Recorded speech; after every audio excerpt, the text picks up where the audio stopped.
Так, с 27 декабря 2003 года улица Гоголя, начиная от Гоголя-Фрунзе до Гоголя-Московской, она будет односторонней.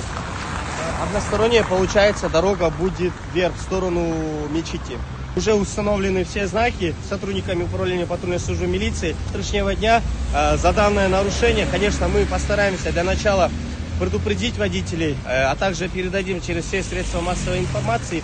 А в последующем, естественно, уже будут выписываться протокола. Улица Сюимбаева с 27 декабря 2023 года. Она будет односторонней до улицы Фрунзе. Эта улица также будет курсировать односторонним движением. Все транспортные средства должны будут двигаться только вниз. Хотел бы попросить всех водителей, чтобы они посмотрели это в средствах массовых информации, а также на нашей официальной страничке. С завтрашнего дня наши сотрудники управления патрульной службы милиции для начала будут проводить такие профилактические разъяснительные работы.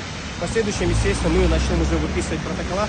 Еще раз напоминаю, этот отрезок улицы будет односторонним движением только вниз.